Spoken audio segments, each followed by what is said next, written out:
there, everybody. You've gone and done it. You bought this or rented this video, and boy, you won't be disappointed, because what you've got is nearly 2 hours of hot action in Superstars of the Caribbean #3 with world-renowned wrestlers such as Barry Windham from abroad, Chris Adams, tag team action with the Rock and Roll Express, and Rick Martel, one of the finest physical specimens. Just a minute, the star is here now, baby. The host. That's right, the hostess with the mostest, the man with the 29-inch biceps, the living legend of all professional wrestling the world over, the man everybody knows, the man every woman 60, blind, crippled, or crazy, the man they crave his body, none other than me, Hustler Rip Rogers, the man who's held more prestigious belts and prestigious titles than any wrestler in the history of professional wrestling today. And I could go on, but there's too many to list. So all I'm going to say, baby, is that the host of Caribbean Championship Wrestling presenting the Superstars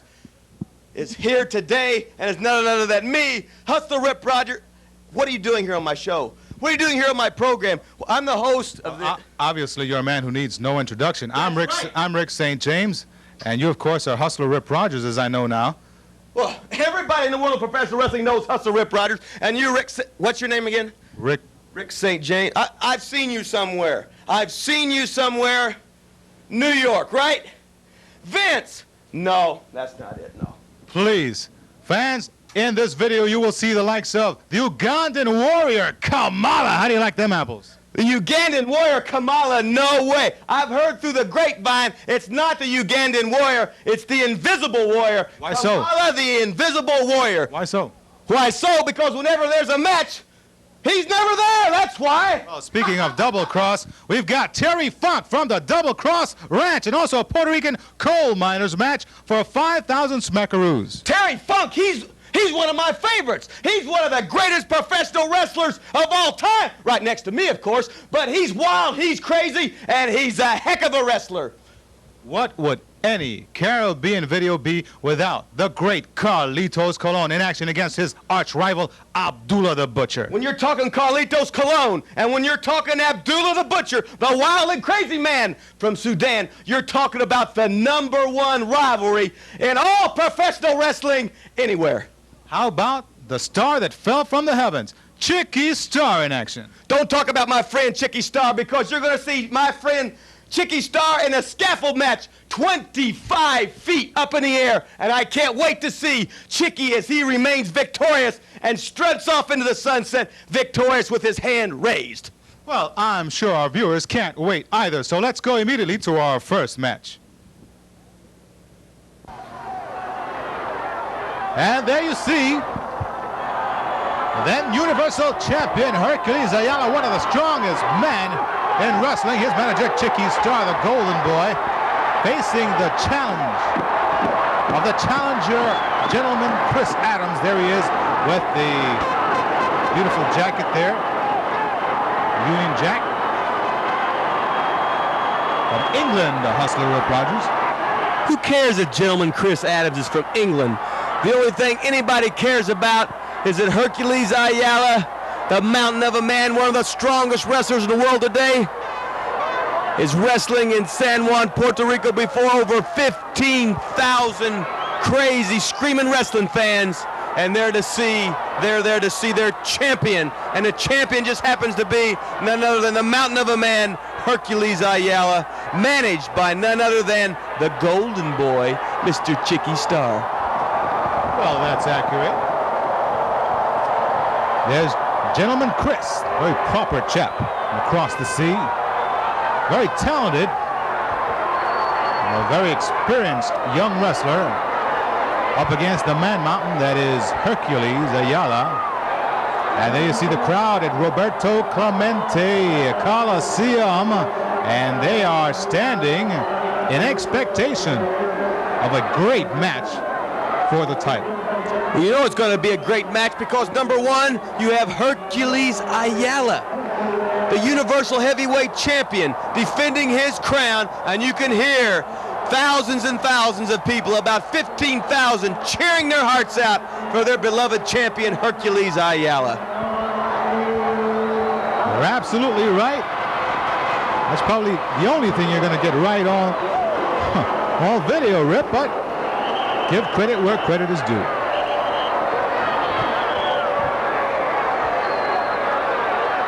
Right now, the referee is going to explain to both gentlemen the rules for this particular match.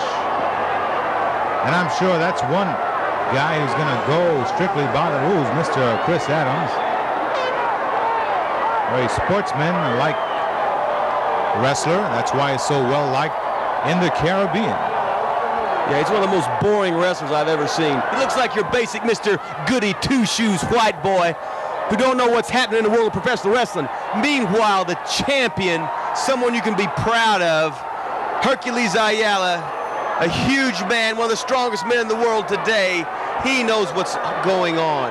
He knows how to wrestle. He knows how to brawl. He knows how to bend the rules if need be, and that's why he is the Universal Heavyweight Champion and not Gentleman Chris Adams. Well, the referee for this match is the Hammer. El Martillo, buddy. The Hammer. Who cares? Looked like somebody hammered his face. Oh, my. Right now, the introductions being given to the crowd. The belt being held high by the referee. And that means, and this one is for the marbles, as it were.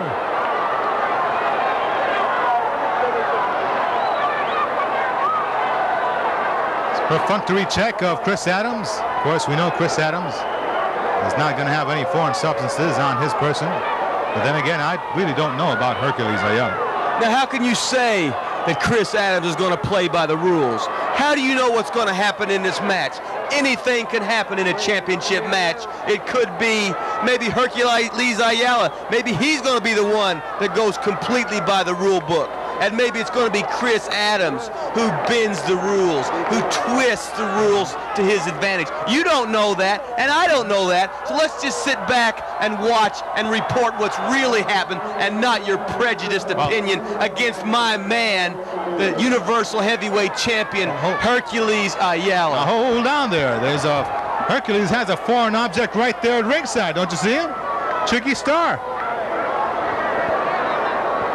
Don't try and act like you're intelligent out here. Look at the power of my man, Hercules Ayala.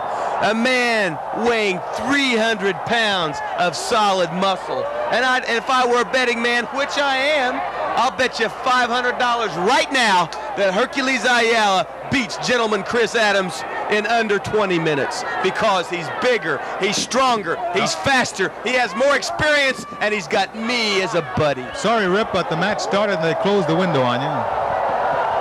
Right now, you see the power manifested of Hercules, a very powerful man.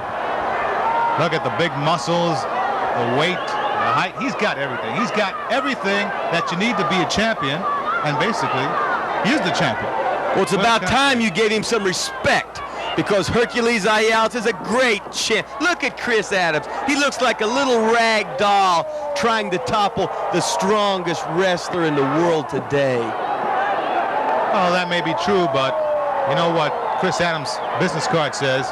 Half super kick will travel. And if he's able to land that on Hercules, he could be down for the count. But right now it's Hercules missing the big elbow drop and the drop kicks. Series of them. Oh, beautiful move there, acrobatic. But meanwhile, Hercules Ayala is doubled over in pain outside the ring. And here comes Chicky to add his 2 cents. And the goody two-shoes white boy from England giving a big gymnastics demonstration, trying to showboat, trying to be a star. Well, the Russian judge just gave him a rating of 2.1 on his little kip up and cartwheel. Well, you can't trust those Russian judges, can you? There's a referee counting. Of course, you know, the champion cannot lose his title on a count out, but Hercules Ayala not about to be count out of this match because he wants to prove he is the man before this capacity crowd at Roberto Clemente. You know who Roberto Clemente was? Oh, excuse me, the man who got 3,000 hits playing 17 years with the Pittsburgh Pirates, the man who died in 1972 trying to help his fellow Nicaraguans, the man who was a living legend, who had the greatest right arm in the history of baseball, could throw to third on the fly from right field. No, I know nothing about Roberto Clemente. Try and stump me again, Mr. Trivia. Well, I'm impressed. Referee lock up, side headlock now by gentleman Chris Adams. And he's got Hercules in a vice, but he's in a perhaps opening himself up for a bear hug from this position. Of course, Hercules known for that big bear hug. Well, you got one of the strongest men in the world today in Hercules Ayala, and that's why he is the Universal Heavyweight Champion. The strength of 10 men with those huge shoulders, those cannonball deltoids, the sloping trapezius, the sign of raw power, those stanchions of power, those tree trunk thighs, diamond-shaped calves, wasp waist, and a maniacal brain. The master of sadism, that's your Universal Heavyweight Champion, Hercules Ayala. There you saw a right from Chris Adams, and Hercules didn't like that one bit, but the crowd sure did. Well, how would you like it if the dirty all-American white boy from England, whatever he is, if he would throw a closed fist at you for no reason? And if you're the champion, you deserve some respect. You're the champion, the Universal Heavyweight Champion. Oh, gentleman Chris wouldn't do that to me, but certainly Hercules will have to do a lot more than that to get Hercules off his feet, that's for sure. Hercules, not only is he a great champion, he also owns a great pool hall in Bayamon. Oh, the master of trivia, that's what you are, it's minutia. Well, I'll inform you that Hercules has gained the upper hand here, now the upper elbow, with that big smash right on the neck of the man from England. That was the old craning process of the elbow. Absolutely, that's what I said. Now slingshot off the ropes. Flying cross body, and he takes the big man down for a 1 count, and that surprised them. Nice arm drag, and Hercules running for the hills, or the ropes at least. No. You and I are looking at two different matches. What really happened was Hercules Ayala is letting Chris Adams lull himself into a false sense of security. Now, Chris Adams thinks he's shining, but what's really happened, the master of psychology, the chess master, the Universal Heavyweight Champion, the man who owns the greatest pool hall in Bayamon, is setting the prey up for the kill. Thank you, Mr. Malaprop. And now Hercules Ayala with the fingers right in the eyes. The referee admonishing Hercules now. He's setting up his prey, sort of like Craven the Hunter would do to Spider-Man. What? Off the ropes, Chris Adams with the big Herculean clothesline. And now the task looks much easier for the big man. Covers 1, 2, but no. Still a lot left in young Chris Adams. Oh, young Chris Adams, trying to put him over. He's from England. He's a white boy. Everybody loves him. Tell the truth. Hercules Ayala is the master of the bear hug. He's the Universal Heavyweight Champion. He owns a great pool hall in Bayamon. He's got an arm almost as strong as the late, great Roberto Clemente. Give the man some credit. Give the man some credit for being the Universal Champion, for owning a great pool hall, and for being the star that everybody, that 15,000 wrestling fanatics came. And look at that! I love the way he scrambled the brains of the Englishman, gentleman Chris Adams, and I don't think he's going to get to use his famous super kick today. Yep. That's certainly the head of the board there, Chris Adams, and that table meeting for the first time. And I think it was very nasty circumstance for the Englishman.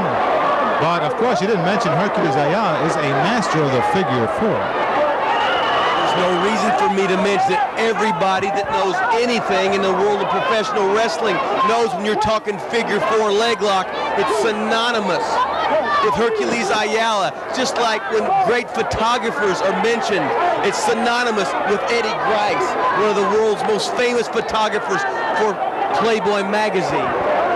Oh my goodness. Hugh, What would Hugh Hefner have to say about that?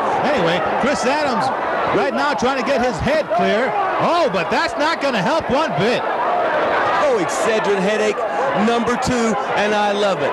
Now, Hercules Ayala, the Universal Heavyweight Champion, the strongest man in the world, the man that owns the pool hall in Bayamon. He can sit back, he can collect his thoughts and plan his next series attack on this challenger, gentleman Chris Adams. And now the challenger, who was so cocky before, who was so sure of himself, is now backing up. You can see he's got scared, S-C-A-R-E-D, written right on his face. Thank you, Minnesota Fats. And now Chris Adams, as you see, trying to come back in the ring, but his entrance totally blocked by the champion. Now he goes right out, pulls the hair, tries to, slams him right. I tell you, Chris Adams is getting to know that pole a lot better than he'd like to. And there's nothing he can do about it, because Hercules Ayala is bigger, he's stronger, he's faster, he has more experience, and he's wrestling in his hometown. He's wrestling in his homeland, representing his people, and that's why you see 15,000 screaming, crazy wrestling fans cheering their champion on to victory. Now hold on there, we're in the Caribbean. Haven't you ever heard of the British Virgin Islands? Oh, here Chris Adams blocks Hercules, and there's a taste of his own medicine. What do you mean a taste of his own medicine? I've never seen Hercules Ayala maliciously break the rules like Chris Adams doing. He's grabbing a chair. Why is he should be disqualified if there's contact. If there's contact, he should be disqualified. Right on top of Hercules. And I tell you, that looked like, look at that. A lightning bolt coming down on Hercules' head. And Chris Adams is smack dab back in this match. The crowd loves it as well here. Goes downstairs, upstairs with an uppercut. Look at those hooks. A little bit of boxing experience in the past of gentleman Chris Adams. There's no way that was a close fist. He's breaking every rule. He thinks he's Mike Tyson. He thinks he's Muhammad Ali. And he believes he thinks he can beat the champion. And he might even do it because he's got momentum on his side. And he's even better than he thinks he is. Did you see that? Big body slam of Hercules. Oh, the super kick. He kicked him right in the face. That could be it. The cover. Where's the referee? He's out cold. The referee's out cold. Chris Adams could have had a 10 count here. Chicky Starr comes flying from nowhere, and he crash lands right on top of his own man. Now Chris Adams throws Chicky Starr unceremoniously out of the ring. He's got an inside cradle. 1, 2, no, he can't hold it. And I tell you, the referee, El Martillo, got hammered himself on that occasion, or else there would be a new champion. Oh, don't blame the referee. It's not his fault. Just focus on the champion, Hercules Ayala. Oh, look, Chicky grabs the rope, and Chris follows himself. He could be a goner here. Like I said, focus on Hercules Ayala. He's the Universal Heavyweight Champion. There's a reason for that, because he knows how to take advantage of mistakes. Adams made one. He paid for it. My man, Hercules Ayala, still the Universal Heavyweight Champion. There's nothing you, Adams, or anybody can do about it.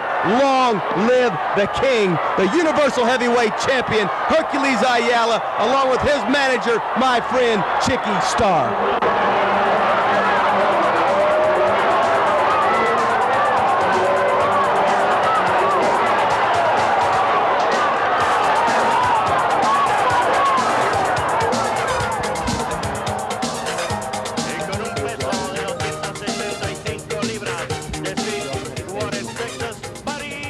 And there we have the principals for this match. It's the blonde bomber Barry Windham. And on the other side, we've got the Latin heartthrob Al Perez. Referee Ricky Vargas Sands hair. I don't know about Sands' hair. I know that Ricky Vargas, the referee, I know he doesn't have any hair. He's bald-headed. He's chrome-domed.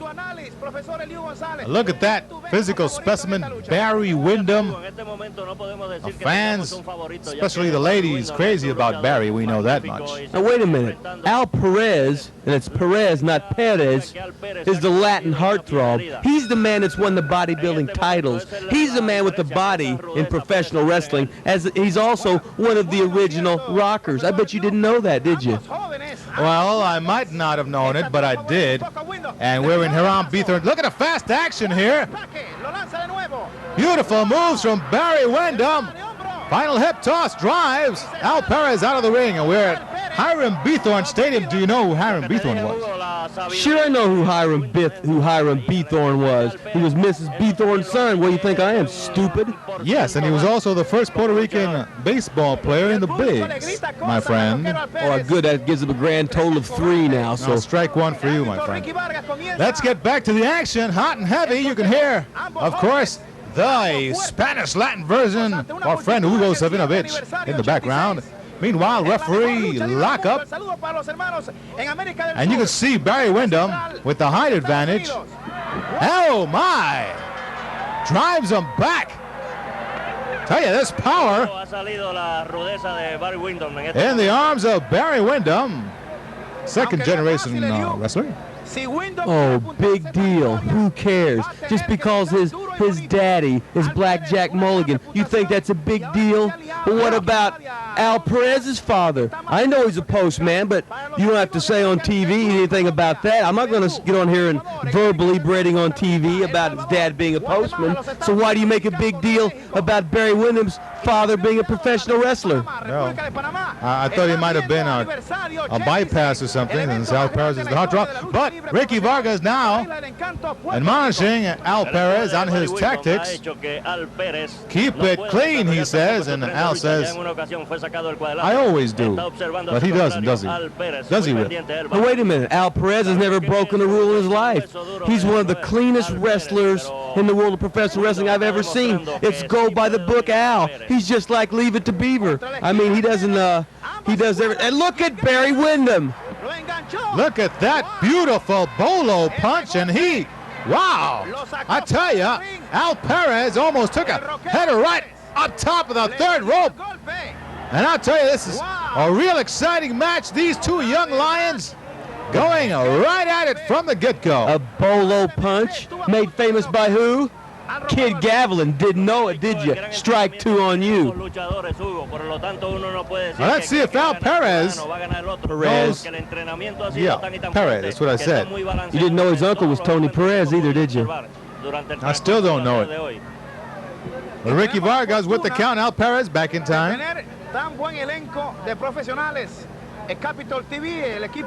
There's the blonde-haired Barry Windham. And the Adonis-like body of my buddy Al Perez. Yeah, perhaps. Now side headlock by Barry Windham. Countered by a body lock by my buddy. Both wrestlers. Very good sound, technically. That's right. Look at that foul. What do you mean foul? That was a great technical move by Al Perez, one of the original rockers and nephew of Tony Perez. It was a great professional wrestling move because what he did, he took 6'6" giant Barry Windham and he bruised the inside part of his leg with that top rope, which is steel cable. And that's why it's going to be over 1, 2, 3 right here with this big suplex by my buddy Al Perez. Now he's ready for the coup de grace, the big finishing elbow hold right there, that knee drop, and here it comes, 1, 2, 3. I can feel it. Can't tell the difference between an elbow and a knee. You're in sad shape, Rip. Oh my, big backdrop, and I think Barry Windham must be winded by now. But that move by Al Perez was too low to get under, I tell you. Found him right on top of the third rope. But he gained the advantage, and now he's on top of the situation. And he's riding Barry Windham. Putting pressure on the neck. Barry Windham frente al Perez. That reverse chin lock. Reverse chin lock taught to him by none other than me, the man who invented the reverse chin lock. Just like the Beal was invented by Freddie Beal. Bet you didn't know that either, did you? Sin envidia, el muchacho lo tiene todo, pero tiene Barry Windham back up to his feet. Elbow. Oh, look, goes behind. And now look at that roll up. 1, 2. Oh, very close to a victory. Was the blonde bomber, but... Oh, look at that. Atomic smash. Al Perez is going to be rubbing his behind for a while, but now Barry Windham misses, and both men are in trouble. That's the bottom line. I mean, both men are in trouble, and George Napolitano, the editor of one of the greatest wrestling magazines in the world, he's at ringside. There he is, right there, getting a close shot of this action. He's one of another great photographers here to see some of the greatest wrestling matches in all the world today. Oh, look at Al Perez misses. He goes head over heels over that turnbuckle. And George Napolitano, George on the spot, catching all the action right there. Barry Windham back in charge here. Oh, devastating right. I tell you, these punches are really having a big effect on the heartthrob. Giant backdrop high in the air. And Al Perez is asking for some mercy, and he's going to get next to nothing at all from Barry Windham, who looks very strong at this point.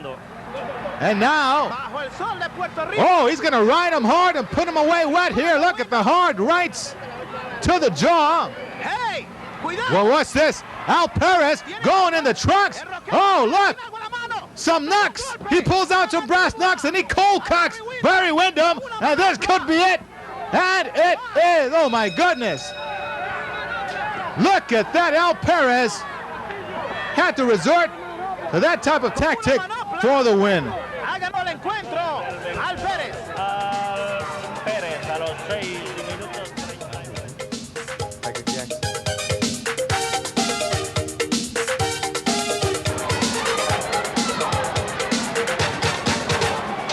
And moving right along, we've got the Little Shavers. There's Tiger Jackson with some flashy moves. Now on the other side, you'll find the Irish Leprechaun. Ah, yes, from the side. And I'm expecting a classic confrontation, just like a Muhammad Ali, George Foreman bout, a Sandy Koufax battling a Willie Mays, a Sam Huff trying to tackle a Jimmy Brown, a Vern Gagne classic match with Dick the Bruiser, and now today, the Green Irish Leprechaun against Tiger Jackson, a classic anywhere in the world today. Surprisingly, Ricky Vargas, referee with the most hair of the three. It's surprising how fast that hair's grown back. Since last match, he was completely bald, just like the Tiger Man. Now the red beard, and Irish Leprechaun says he's pulling my beard. And Tiger Jackson says, no, he's pulling your leg. With a face only a mother could love. Now a top wrist lock by Tiger Jackson, exhibiting some of his power. And the little man from the old side is protesting, perhaps too loudly, for the merits of his case. But meanwhile, Tiger Jackson back on top of that wrist lock. Now, Ricky Vargas, I think, is straining his eyes. And now Tiger Jackson gets a hold of that beard.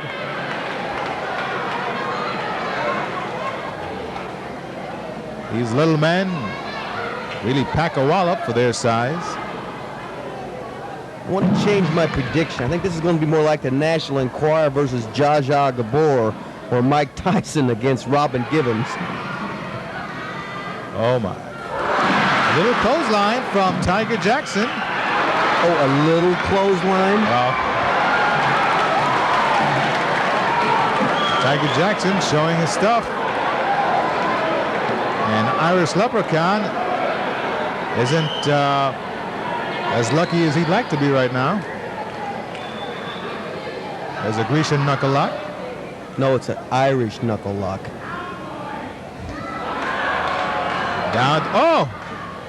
Down and stomps on the knuckles. Tiger Jackson. Now he goes right back. And now this might not be very bright on the part of Tiger Jackson. Monkey flip. Oh, and he lands softly on that big booty. The Tiger pounced, but he didn't land like a cat. Now Irish Leprechaun. Oh, and he's on the short end of the monkey flip, and he doesn't like it much. Right on top of him like a tiger. There's Tiger Jackson with the reverse chin lock, and you saw how quickly a referee was over there. Oh, look at this. This is three-quarter Nelson. Oh! Tell you, the bottom fell out of that of Irish Leprechaun that time, didn't he? He's horrible. The Irish Leprechaun is sort of like the Rick St. James of announcing. This guy is terrible. I looked up his record before. Do you know what it is? 6-78. 6-78. They're worse than the early years New York Mets. He's worse than the San Diego Clippers. He's one of the worst professional wrestling midgets I've ever seen. He's worse than the infamous Killer Cruz. Well, for the record, I think it's more like 45 and 78. Something like that. Get it? Well, never mind. Irish Leprechaun. Oh, now he gets, look at that. Flying drop kick. Now flying head scissors. And Tiger Jackson, all of a sudden, is looking like a Bengal tiger. Oh, my. He nearly screwed him into the mat that time. What a devastating move from Little Irish Leprechaun. Now he headbutts him. Oh, beautiful. Full Nelson suplex.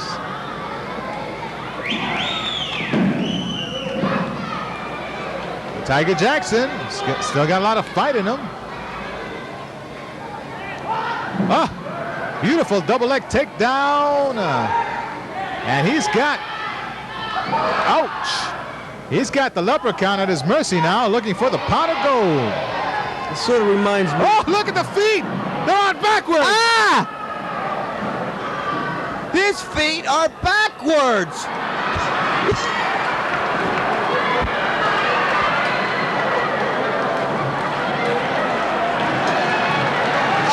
His feet are backwards. What's he going to do next?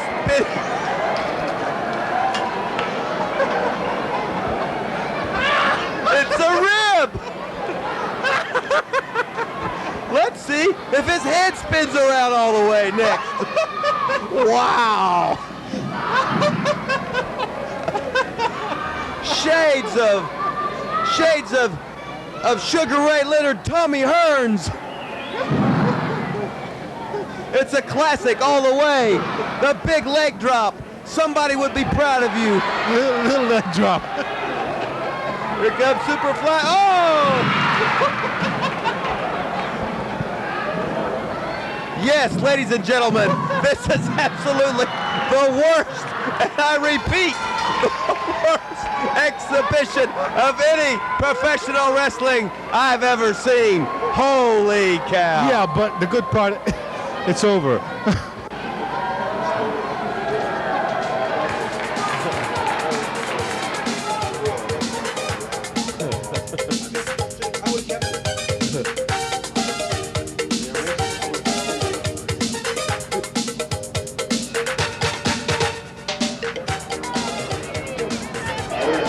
Now we're going into Rip Rogers' neighborhood tag team action with one of the best tag teams ever, the Rock and Roll Express against the Kansas Jayhawks, Bobby Jaggers and Dandy Dan Kroffat.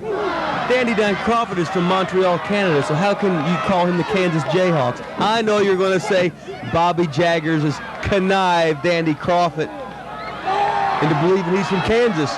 But just watch this match, because I predict that Dandy Dan, he's going to be in that ring about 90% of the time. Come on. You mean to say you don't know the Cajuns came from Canada originally? Well, never mind. Okay, Robert Gibson in first for the Rock and Roll Express. And he's up against the blonde-haired Dandy Dan Kroffat. Oh, he missed on that attempt for a monkey flip, but Kroffat follows that with a mistake of his own. The mistake was getting in the ring first, because he should let Bobby Jaggers get in that ring first, because I know Jaggers, he's going to be holding that turnbuckle, he's going to be hugging that rope, he's going to let everybody get tired in that ring before he goes in. A very smart man. There's Bobby sporting some Rip Rogers-like hair, a non-Rip Rogers-like body as he looks a bit rotund, a bit chubby, a bit chunky with those Frankensteinish features. You're looking at me, damn it! That's right. Now it's Ricky Morton's turn. Outweighed, but certainly the speed factor with the Rock and Roll Express at all times, I think. There's an Irish whip into the corner. Oh, Ricky Morton. Oh, there you see Robert Gibson missed the clothesline, but he caught it from Ricky Morton. And I tell you, he outsmarted himself that time. I don't know about outsmarting himself, but I'm looking at my program here. It says Bobby Jaggers, famous Kansas Jayhawk, owner of Shoe Baby, the famous whip. His listed weight is 207 pounds. Is that a misprint, or does he really weigh 207 pounds? It looks to me like he's a bit heavier than that. Oh, well. Ricky Morton, square in the middle of the ring.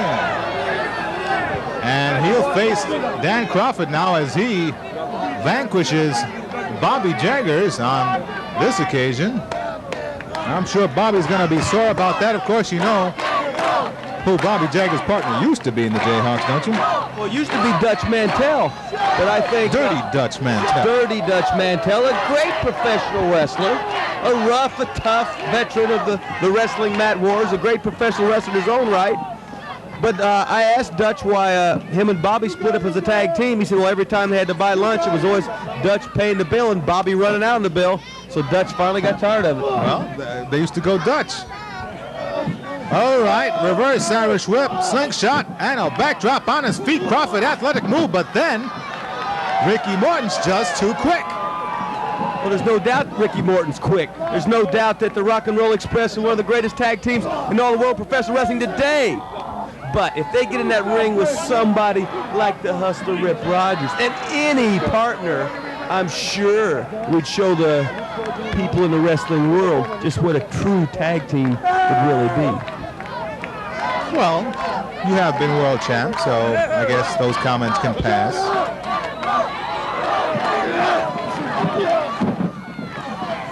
And right here, it's Robert Gibson, leapfrog by Kroffat, but he got caught in the middle of a leap, and the frog was on his face as the Rock and Roll Express once more outsmarts the Jayhawks, and now Ricky Vargas trying to get Jaggers out. Meanwhile, double elbows on Kroffat, and I tell you, it looks like a battle between a snake and a mongoose here, and the mongoose is winning, as always. Well, the mongoose would win too if he had Bobby Jaggers as a tag team partner, because look at him. To be a successful tag team wrestler, you have to give 100% at all times, in and out of the ring, in the gym. Now, I give Bobby credit. When it comes to driving down the road, telling stories, and working out at Winchell's, he's a master at those buffets, too. And when it comes down... Are you saying he's a former policeman? Never mind. Right now it's Ricky Vargas with the count. But Dan Kroffat is still resisting the pressure put on that leg by Ricky Morton. In comes Jaggers once more. That's got to be a mistake. Oh, look at this. Gibson now has got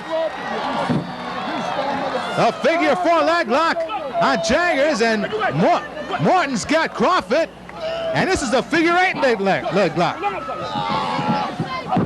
Her name's Lacey, right?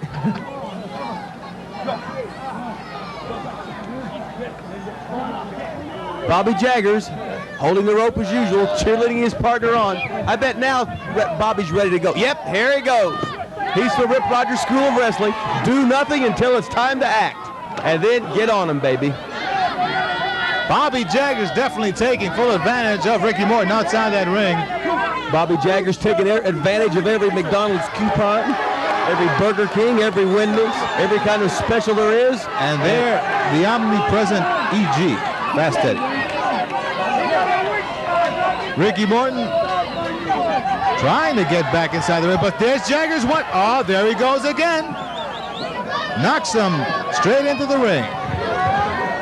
He's smarter than the average wrestler. Cover by Kroffat. Yep, here comes my boy Bobby. He's ready to get in there. But up, he says, nope, it's not quite the time yet, Dandy Dan. Let me rest a little bit more. Oh, there he's in. Popping fresh. Jaggers, the fresh man inside the ring now, and Ricky Morton has been thrown from pillar to post and now over the top rope, and that should be a DQ. No, give me a tasty freeze any day when Bobby Jaggers in the ring. Ricky Vargas didn't see it, therefore the match goes on, but the damage is done to Ricky Morton. Now Robert Gibson goes over, try to help his partner out. These two wrestlers have been wrestling together for quite a long while, and they really have a lot of teamwork between the two. Yes, they're almost like legends at Smiley's Motor Inn in Charleston, West Virginia. Here comes Kroffat again. Oh, I tell you, they're doing more damage outside the ring than inside. But you got to win the match inside. The match is not over. It's only, we're getting ready for the 7th inning stretch. And right now it's even Steven, and I'm putting my money on the Hangman. Well, you saw a couple of clotheslines there. And see who's going to get up first from this. Both men had the same idea at the same time, at the same place. And there you see the result. Kroffat now in, and Robert Gibson in. And here he comes like a ball of fire. Oh, I tell you, he's all over the Jayhawks. Look at that, downstairs, upstairs. He's cleaning house. Now Ricky Morton joins him, and it's a rock and roll express. Oh, there it is, best hits. That was the best hits of the Rock and Roll Express. Double drop kick on Kroffat, and he could be done. This could be over. Ricky Vargas ever gets over for the count. But what's this? Up at the top rope. Will miracles never cease? Bobby Jaggers with Shoe Baby. And he knocks Robert Gibson into next week. And therefore, the Rock and Roll Express are the winners by disqualification there. Oh my, look at that.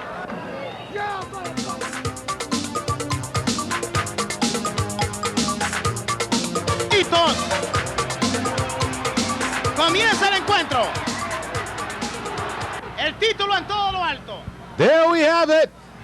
The monstrous Abdullah the Butcher from the Sudan versus, I tell you, Carlitos Colon, the Universal Champion, world-renowned and respected Carlitos Colon.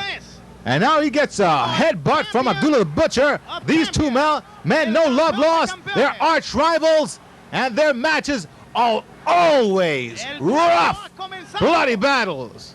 This one, of course, Abdullah the Butcher, North American champion, not content with that, wants the Universal belt, and he's after it in this match. And he's after it good, he's after it heavy, he's after it strong, because he's just pulled that fork out of his boot. He's got the fork. I can see it, you can see it, the referee can see it. He's trying to get it out of the hand of the man, Abdullah the Butcher, but I don't think there's going to be any way, because Abdullah the Butcher's over 400 pounds. I don't think that referee's going to stand a chance, because he just got knocked down with one little flick of the paw by Abdullah the Butcher. The hammer tuck, the fork.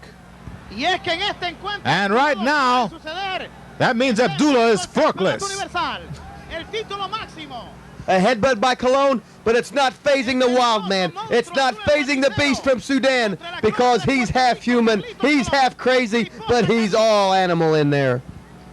Over 400 pounds, close to 5, I'd say. And look at the agility, look at the kicks. Look at the devastating perpetual motion of these two men. And they came to do battle like two gladiators back in Roman times. No doubt about it. Oh, look at that block by Abdullah the Butcher.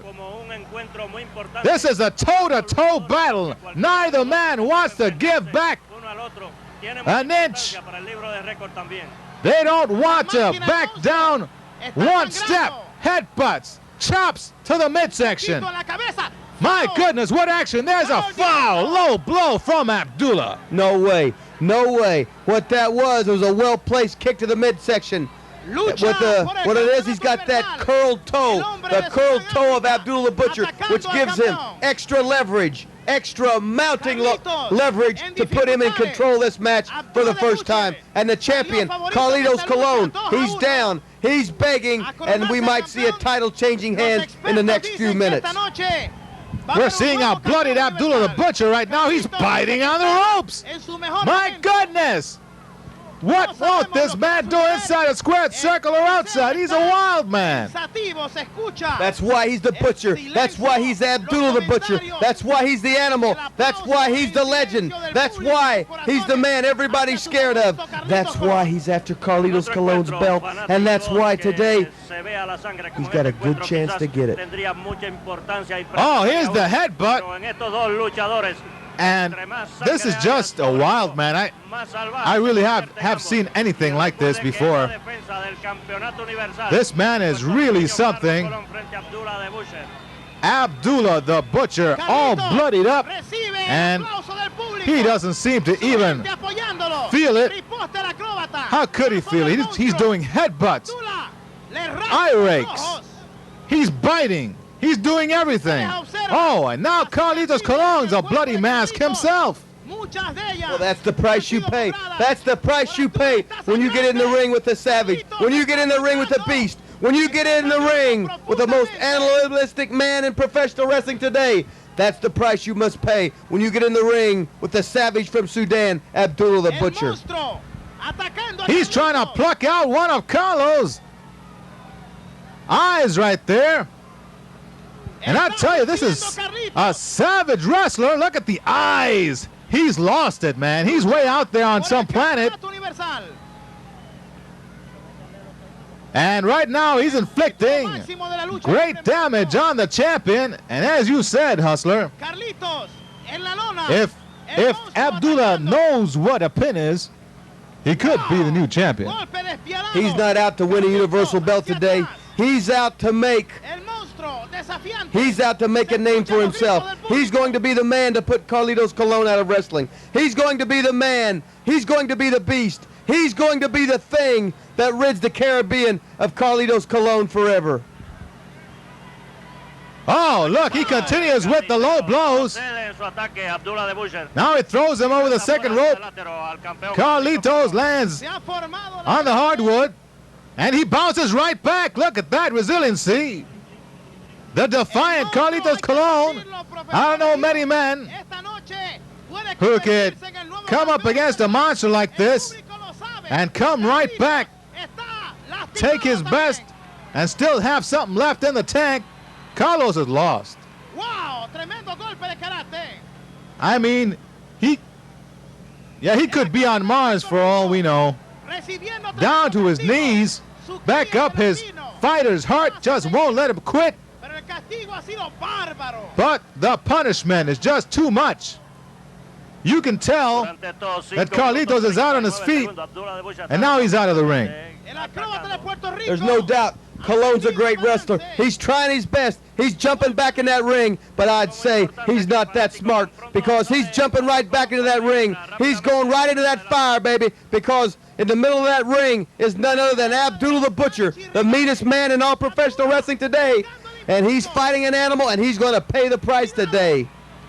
Wow. Oh, there's the monstrous elbow. Look at that. All his body weight leaning on top of Carlitos, and still he was able to kick out. Look at the wrapped hand of Abdullah.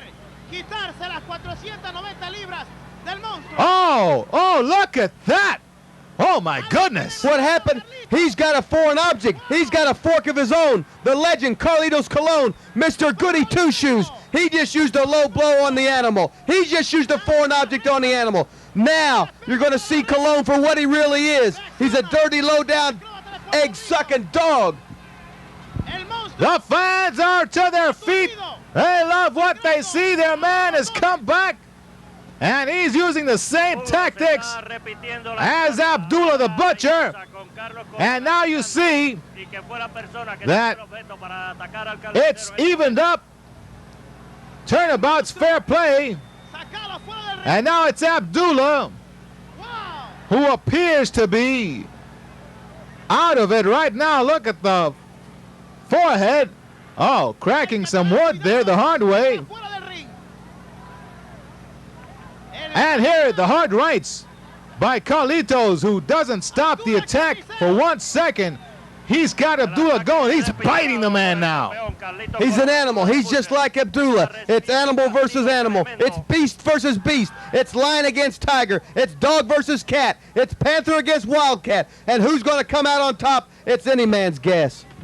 Oh, now the belt. The bell. Everything else landing on the head of Abdullah the Butcher, and he's still standing. Now, I'd be scared stiff at this point. I'd be scared too because Carlitos Colon, he's hit the man. He's hit the beast with everything but the kitchen sink, and still Abdullah the Butcher has not left his feet. Now, the commentator there, Ugo Savinovich, takes the table and the ribs, and he is in bad shape. Abdullah, of course,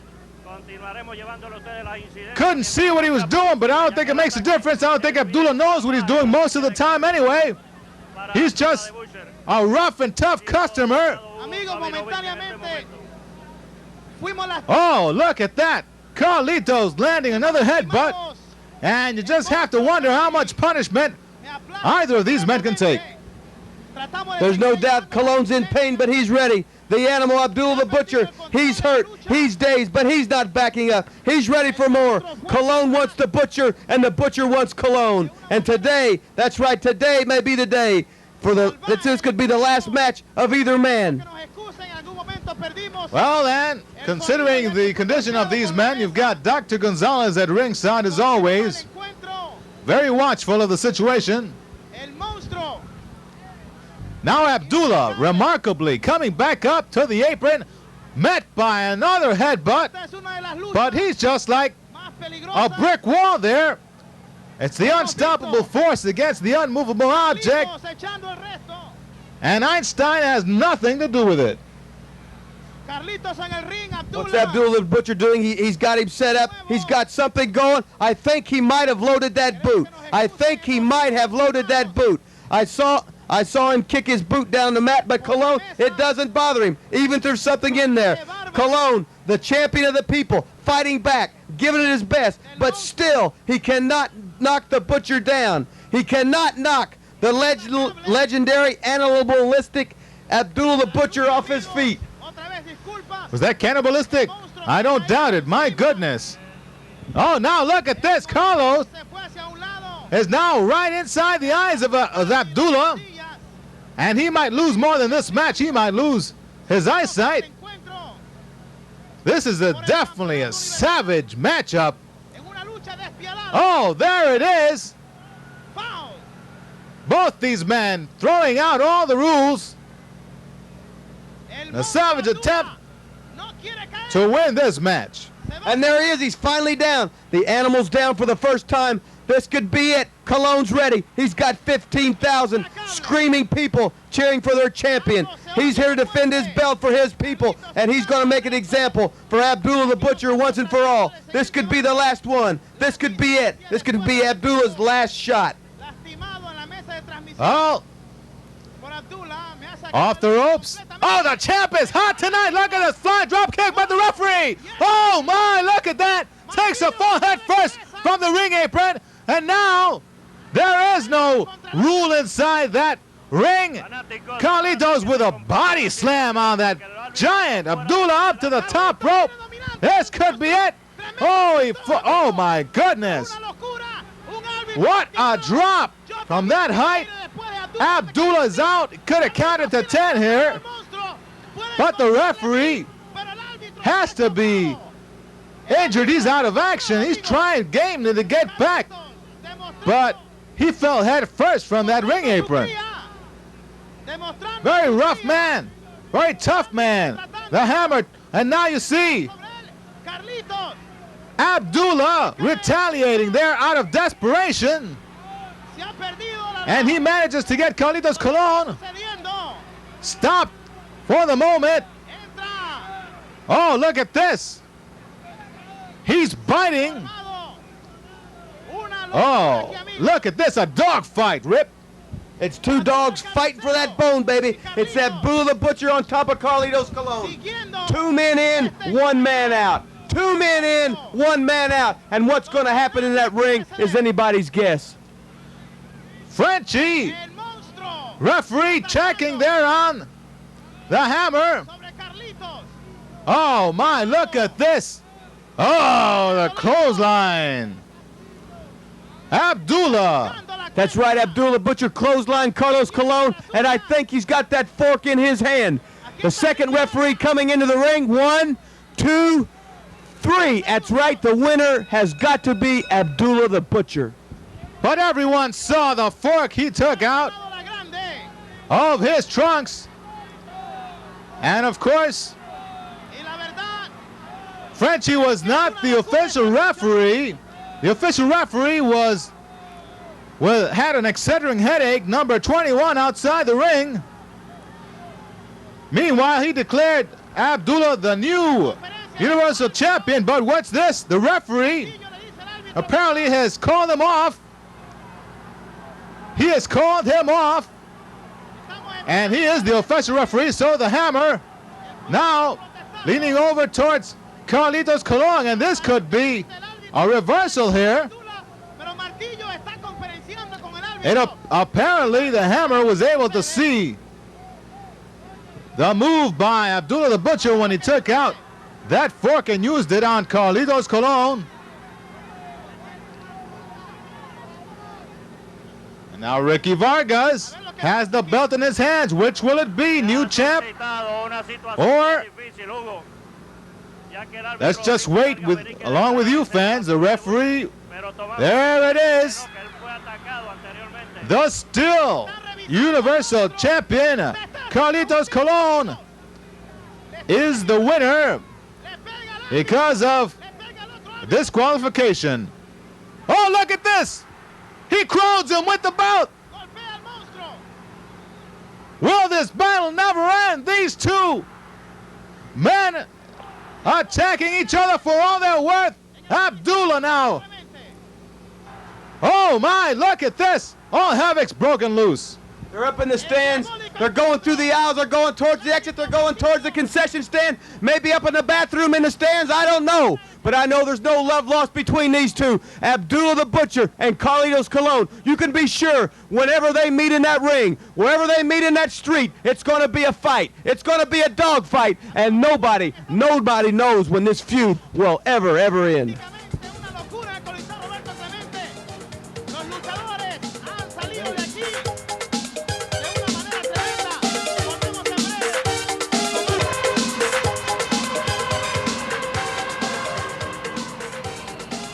Well, there's the Canadian Flash, you might say, Rick Martel. Oh my goodness, look at this.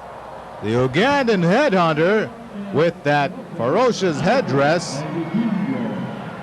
That's Kamala, and this is Vikingo, the referee.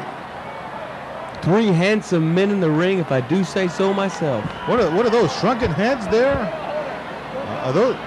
My goodness. I think they're mementos from his ex-wives. In any case, there's the handsome Rick Martel.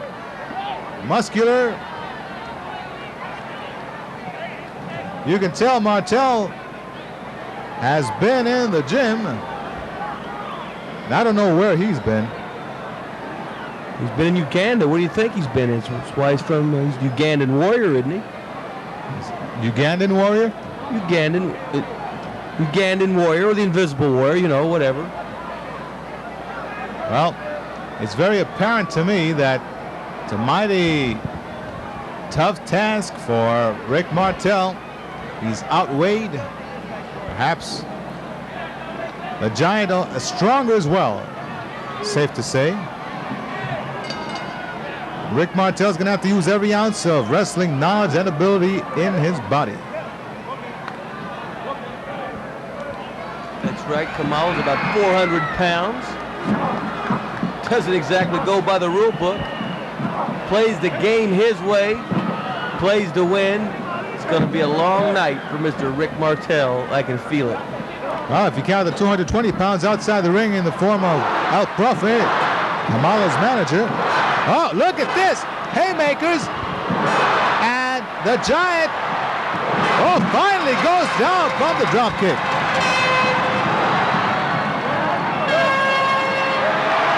Here he is pounding. Kamala, 1, 2, 3, 4. Oh, look at this shower of rights on the head of the headhunter.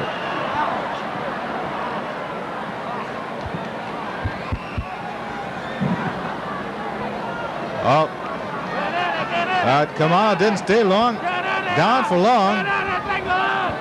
He is back with the elbow right square on the jaw of Martel. You know, Ricky Martel's a great professional wrestler, but Kamala's not exactly your average professional wrestler. As you've noticed, he's about 6'7", 6'9", I don't know, about 400 pounds, and he's not exactly well schooled in the art of professional wrestling. He plays the game by his own rules. He punches, he kicks, he bites, he scratches, he gnaws, he claws, and that's why he's Ugandan warrior. Right now, he's declared war on Rick Martel. And Rick Martel now anguishing. The anguished look in his face from the claw hold of this monster. Right under the arm. Oh, debilitating that have a one-armed wrestler after this hold. The famous pectoralis major squeeze. And now with his backs flat, and there's the count. With his shoulders flat on the mat, and Vikingo forced the count, but now Kroffat kibitzing from the outside there. Always in favor of his man, covering possible choke by Kamala. Now Krofat's trying to count. See, you can't be the manager and the referee at once. I think that would be a conflict of interest, Kroffat.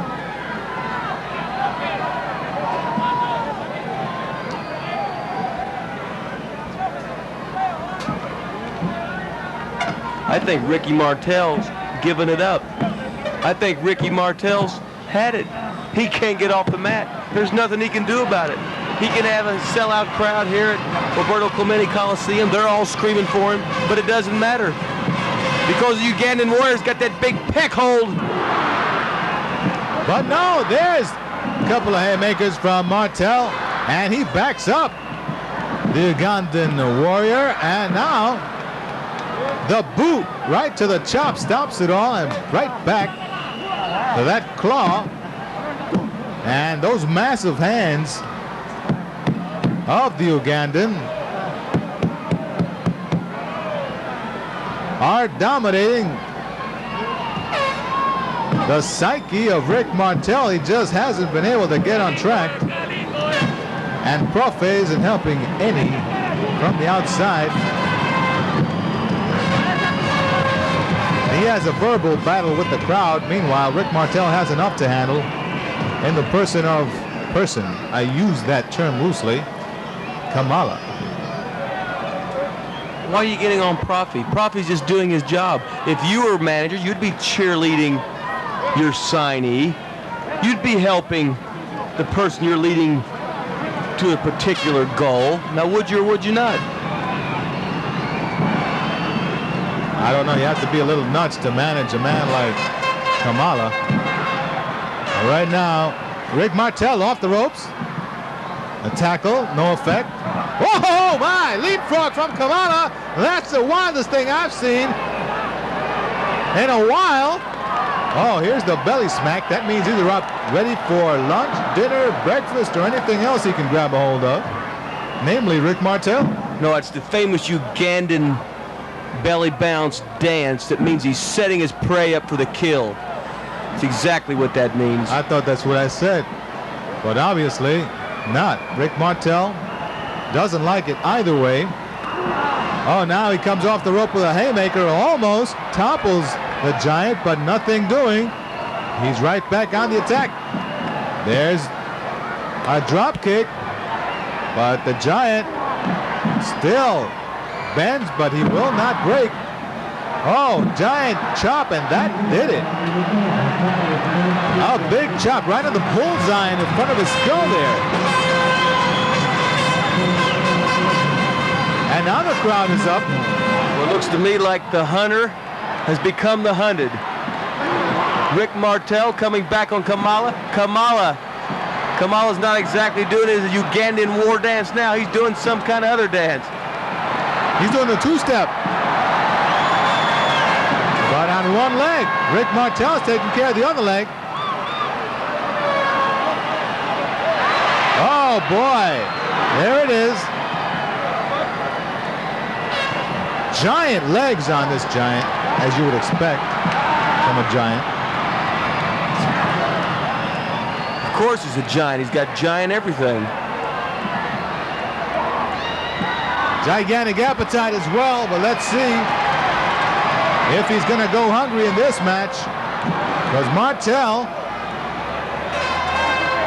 is really doing well at this point. Much better than we think after the beginning of this match, when the Giant could do no wrong. Well, now Kroffat once again distracting the attention of Martel, and that could be deadly in this match. You don't want to make a mistake against Kamala, because one mistake against Kamala could be the last mistake. Yes. Now, Kamala coming back. Oh, he's leveled a couple of blows. That one's the coup de grace. Takes Martel off his feet. What will the Giant do next? Off the ropes comes Martel. Oh, a giant boot. Well, a foot actually. Right on the jaw. So the foot bone's connected to the jawbone in this case. And that's bad news for Rick Martel. And now back to that devastating claw hold, and I think that's a very good tactic. I don't know how much brain power Kamala has, but he certainly has a lot of power in that claw of his. Are you trying to say Kamala's stupid? No, I didn't say that. You better not, because Kamala, not only does he have giant hands, giant feet, and a giant head, he's also got a giant brain. Oh, Mama didn't raise no fools. I wouldn't say that about Kamala while he's anywhere in, well, in the world, for that matter. Oh, did you hear that? Yes, I heard it. He told Profi in Ugandanese that he's got him. Don't you understand Ugandanese? Absolutely. I want to know if you did. Now Kroffat, encouraging his man, says, let's hold on there and he'll quit. But I don't know how much quit there is in Rick Martel. Because he has not gained his respect in the wrestling world by being a quitter. Now you see rights bouncing off of the Uganda Giant's face. Here's the big body slam, and the Ugandan Giant going back for the big splash. And he missed. Swing and a miss by Kamala. And Martel is alive.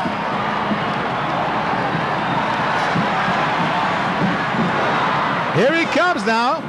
Feet first into the midsection. Oh my. Rick Martel showing a lot of spunk, a lot of resistance, a lot of stamina. Oh, and there he caught one. He just was overconfident to the point of self-extinction because Kamala now is in the driver's seat and he's a reckless driver. Looks to me like Ricky Martel. He's in the passenger seat, and that's the wrong seat to be in because you got a 400-pound giant mad at him, testing his Ugandan feet out on him. And of course, there you have the backseat driver of Kroffat outside the ring. Hanging upside down like Batman is Rick Martel. But I don't see Robin anywhere in sight, so he's going to have to fend for himself. And I tell you right now, it's not looking good for the young man from north of the border. Montreal, to be exact. Looking terrible right now because, as a matter of fact, the bell was rung by the referee. And you see here, Martel gets out of the way, however. Again, the Giant makes one of the few mistakes he's made all match. And now he's in trouble. What a turnabout. Surprising. Surprising, but I think it's time for Kamala to disappear. He rolls out of that ring, and El Profe now, I think he calls for the win, but I really doubt that.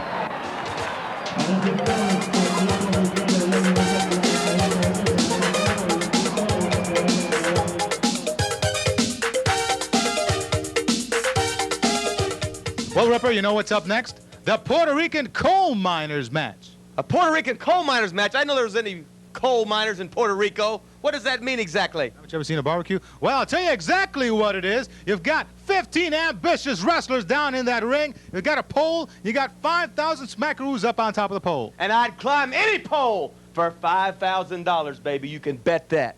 Well, Jess, let's let the fans see it for themselves. No, it's Rip.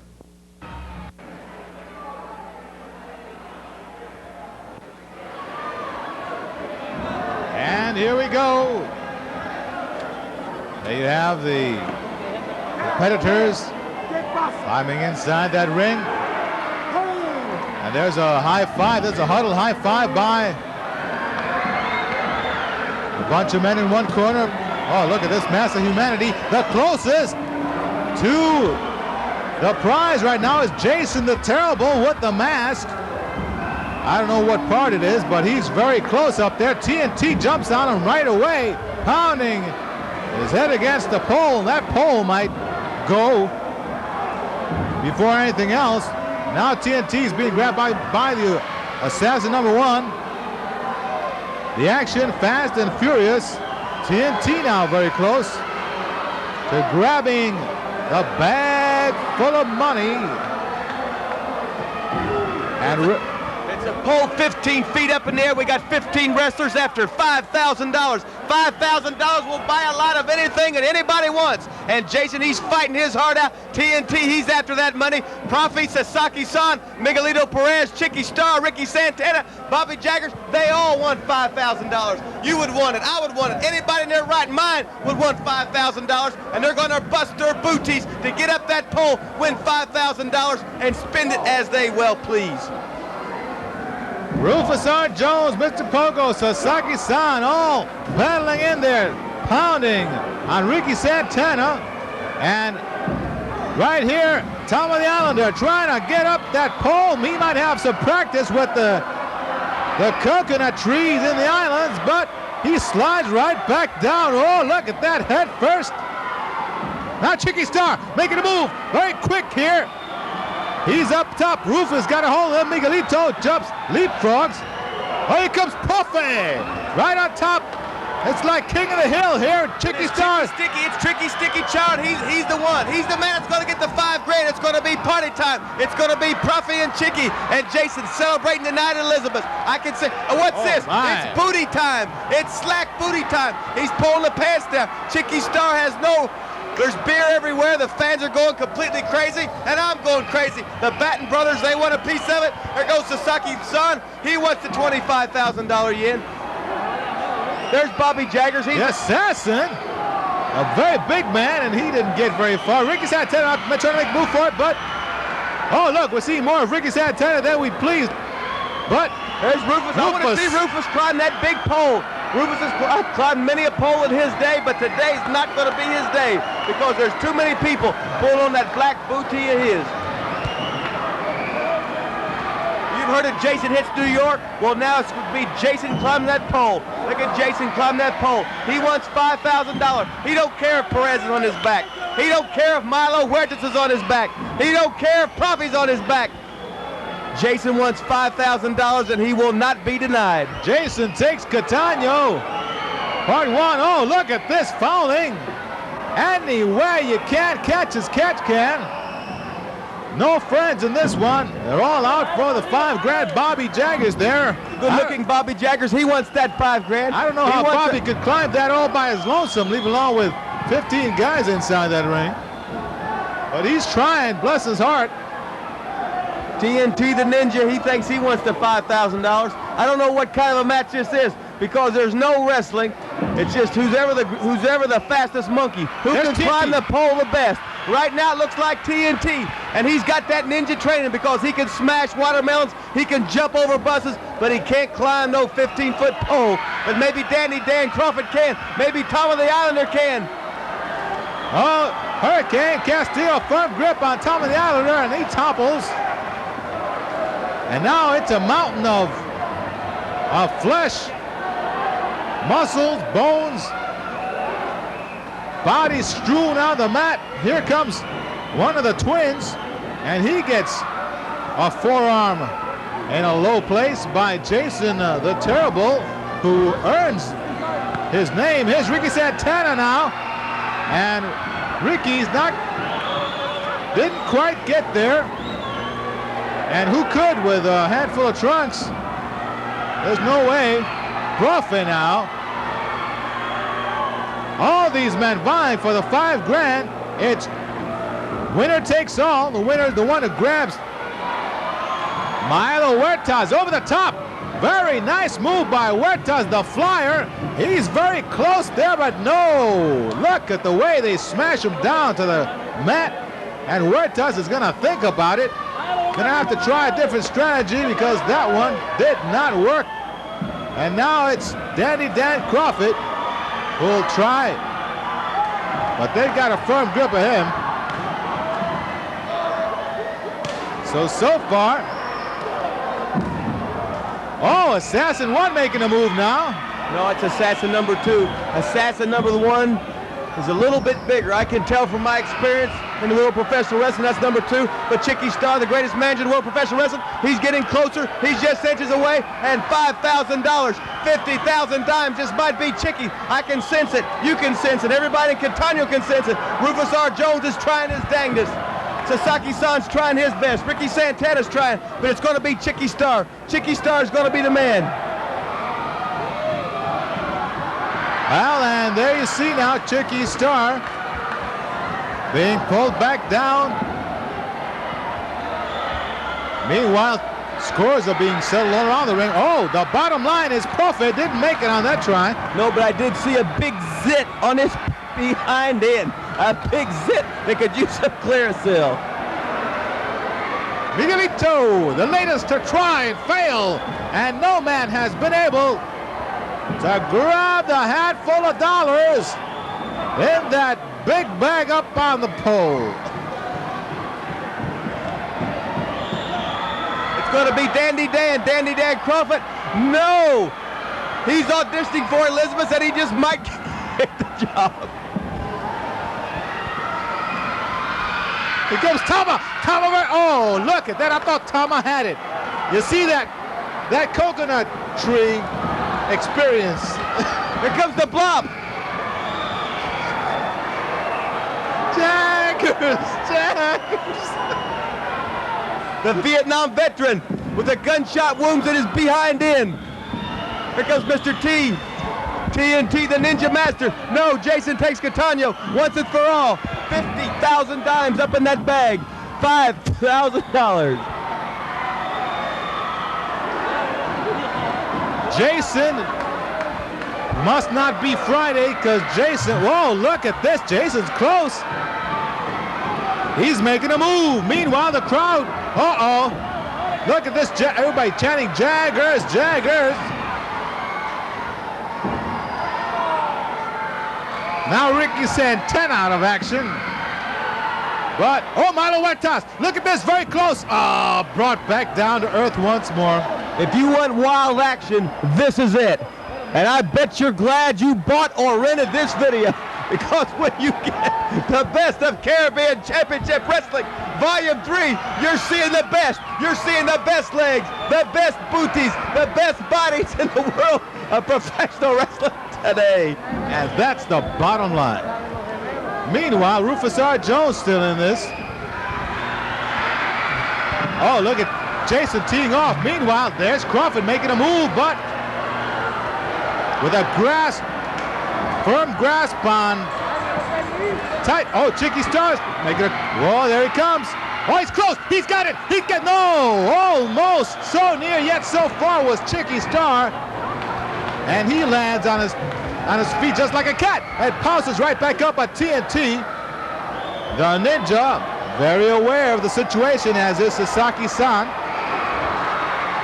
I'm putting my money on Mr. Pogo. He hasn't quite made his move. He's a long shot. He's a 60-1. He's 61 favorite. There's another booty shot. Jason the Terrible, he's had enough of this. Jason takes Catania, he's ready. He's ready for that $5,000. Mr. TNT, he's ready for the $5,000. Chicky Starr with his pants hanging down, he's ready for the $5,000. Who's going to be who wants to climb that pole? Who wants to climb that 15-foot pole? Could it be Batten? Could it be Jaggers? Could it be Lacey? Could it be TNT? Could it be Rufus R. Jones? Somebody wants it. I'm going speechless. I'm going voiceless because I'm reporting this live ringside action, baby. And Rufus R. Jones, I want to see his big black butt get up that pole. And look at that booty. Wow. There goes the Batten twins trying to stand on top of each other, maybe get up there a little higher, but they can't do it. Meanwhile, all eyes on TNT. He's dynamite, and he's trying to explode upward into the air and retrieve that prize. And I'll tell you right now, you could tell nobody wants to lose the chance of that $5,000. And here's Sasaki-san now. And so you got the karate now, the karate connection now. It's Sasaki-san and TNT trying to stop him and climb up at the same time, and that's a mighty difficult task for any man. Look at TNT. He's climbing right over Sasaki. Oh, he's piggyback. And they fall back down to the ground. That's right, TNT, he likes to climb those poles. He's an expert at pole climbing. He's been there before. He knows what's going on, and he's a favorite to climb that 15-foot pole. And there's Chicky Starr with his pants hanging down. There's pants flying here. There's pants flying there. There's hemorrhoids hanging. There's hemorrhoids bagging. And who's going to win that $5,000? Chicky Starr like Humpty Dumpty. And here comes El Profi with another. Wow! And there goes Ricky Santana. This could be it. He's climbing one step, two step. He's going off. Sasaki's the last man to keep him down. And there goes a flying grab by. Wow! Jack Kroffat, he saves the moment. And now he's going up himself. He might have it, but no, grabbed by the knee pad. And right there you see that no one wants to give up the $5,000. Apparently, they're going to have to beat on some bodies here in order to eliminate the competition.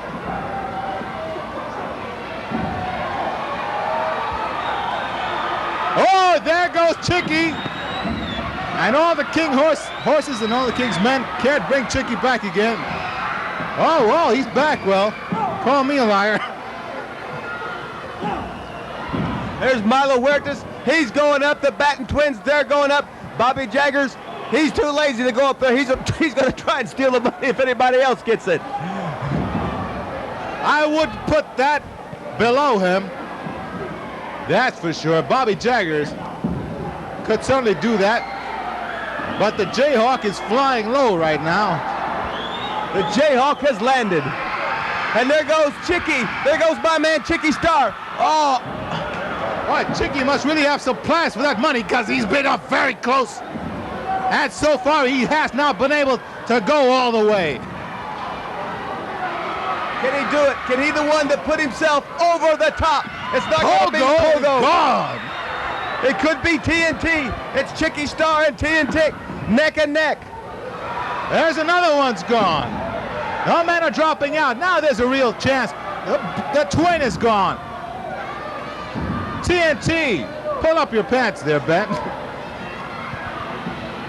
What a match. I've never seen a match like this before. Look at this. Holds me nothing. A human battering ram. They're trying to knock the pole down now. The only thing that matters is who will get the $5,000.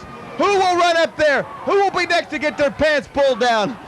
It could be Ricky Santana. It could be TNT. The girls are hoping it's Bobby Jaggers. They need a good laugh. Live coverage direct. Look at the abs on Ricky Santana doing good there. Look at the abs on Bobby Jaggers. And Jaggers is making his move. This is Bobby's move. Humpty Dumpty came down and he's out of it. I tell you, Jaggers, no place in this match. I don't think he can climb that pole. Vietnam shrapnel in the gluteus at its best. I tell you, Chicky's been very close. I must say that Chicky Starr has given it his all, but it hasn't been good enough. TNT, certainly. Oh, now TNT, Dynamite Man. Oh, but there's Kroffat. Johnny on the spot with a two-fisted approach.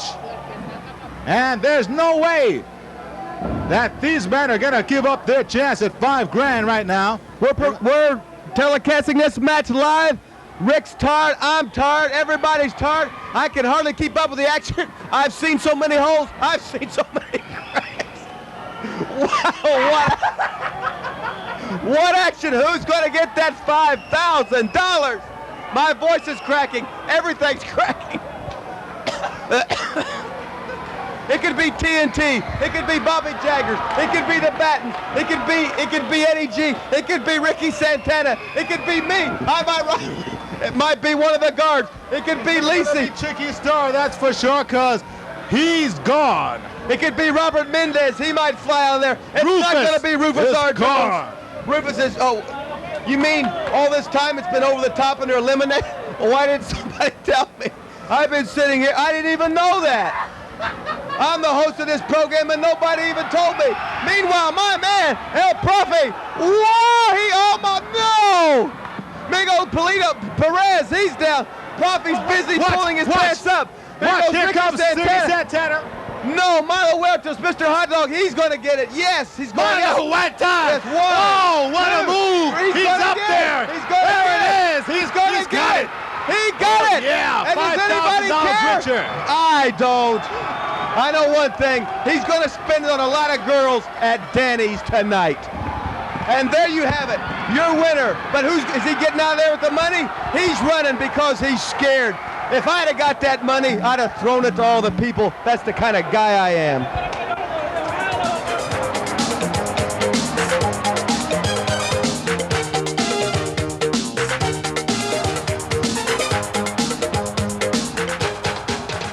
Well, fans, Rick St. James here along with philanthropist, hustler Rick Rogers, who just gave away $5,000 in the previous match. And I want to see my hero, my favorite wrestler of all time, Terry Funk, the man, my pattern, my life after. And look, He's upside down. He's fallen on his head. It's not his fault because TNT hit him. And what's he gonna? Well, that's it, Terry. Do the same thing I do.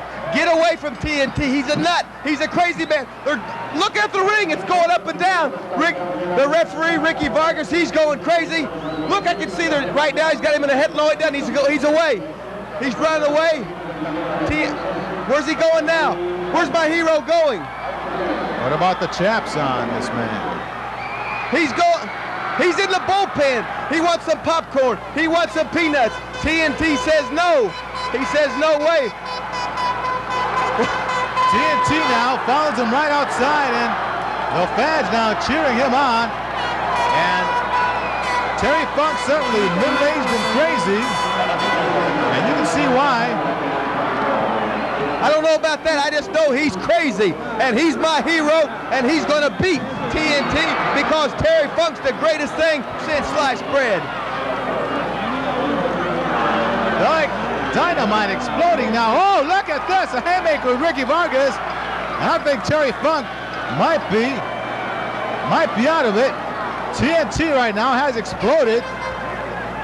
Oh, look at this. The veteran Terry Funk pounding the head of TNT, and that stopped his attack dead in its tracks. He's the greatest wrestler in the world today. Terry Funk, you got it. The greatest wrestler in the world today.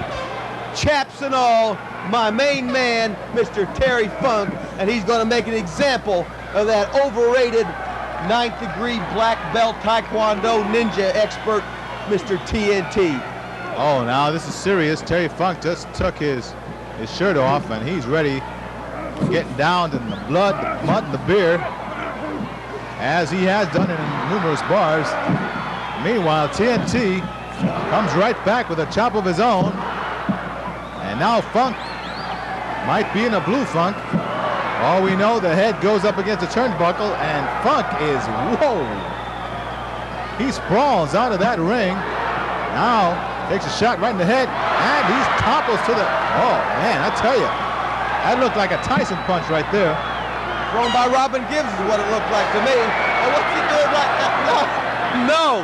TNT's trying to pin him on the ground, but there's no way. Ricky Vargas right on top of the action will not count him out. And I'm waiting for my hero to get up. I'm waiting for my hero to kick some booty. Come on, Terry, you can do it. This is Rip talking to you. That's it. Climb, get away from that TNT. He's an animal. He's sadistic. He's a Puerto Rican. I don't know what he is. Come on, Terry, you can do it. They're now in the grasslands, and Terry Funk certainly thrives. And look at this. The back now, obviously hurting Terry Funk from that chop he received at the hands of TNT. Oh, now comes back with an uppercut of his own, off the ropes. There he gets him in the sleeper hold. He's got the funkadelic sleeper hold from the Double X Ranch or whatever it is. My man Terry Funk, he's the man that taught the hold to all the young up-and-coming superstars of the world of professional wrestling today. Terry Funk's the master of the sleeper. He taught it to me. He taught it to Abdullah Dean. He taught it to everybody who's anything. And TNT, the Ninja Man, he's going down. He's going down fast. And I think this is the end of TNT once and for all. Did he teach Sly is the question. Yo! Absolutely. Ricky Vargas now checking on the condition of TNT, and he looks like he's in dreamland. TNT master of the Cobra Sleeper himself, but he reacts. He says, no siree, I'm not out of this. I'm still in it. I'm still awake. I took some salmon eggs, and I'm ready to go. Back to his feet. Oh, look at that. Must have played some football, did Terry Funk. You know it, West Texas State's finest right there. Oh, look at that. And that's over the top rope. That should be disqualification. Too late for that. Because right now, both of these men are devastated from the vicious, wild attack on each other. These men showing absolutely no respect, giving no quarter. Now TNT retrieves Terry Funk. You can only beat him on the inside of the ring. A couple of haymakers.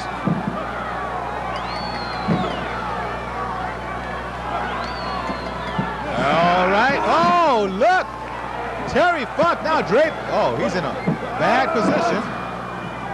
There's a couple of kicks from TNT. Funk dangling, much like Bay Ray from the Empire State Building. And now, no, what's this? He's hung up on the ropes. Oh my! Something like Curly, Larry, and Moe. Terry Funk. He looks like he's drunk. He might be going back to the Double X Ranch. I don't know. Back to Amarillo, Texas. He's got him a table. He's got him a chair. He's ready for action. That's my man Terry. Oh, well, Terry, I guess, not done yet with TNT. Oh, look! The referee takes the worst part of that table. And now he calls for the bell. I think this got to be a double disqualification. I don't know about that. When you're talking about Terry Funk, you're talking about action personified. You don't know what's going to happen. I don't know what's going to happen. TNT don't know what's going to happen. Terry himself, he don't know what's going to happen. I think he's in a scaffold match now, but we'll get to that match later on. And Terry's got his own scaffold match. TNT's chasing him. He's trying to pull his pants down. No, this is not the $5,000 up the pole match, but Terry's hanging on for dear life. TNT's chopping him. Terry's still hanging on. This is a double disqualification, a double count out. I've never seen action like this. Well, I knew we'd have a scaffold match, but I didn't think it'd be Funk and TNT. But right now, these two men showing the savagery that you can find in Caribbean superstar wrestling. And Terry Funk now headed for the hills. No, he's headed for third base. He's ready to slide into home. He's going to the bullpen. Oh, he's coming back. TNT in close pursuit. And I think Terry is looking for the double cross ranch at this point.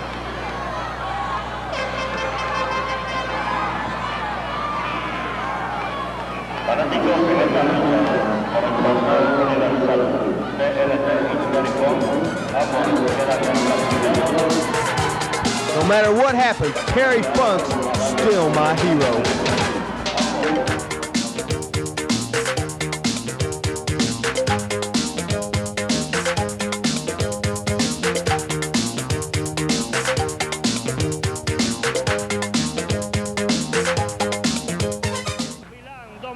Yep, this is a classic match, fans.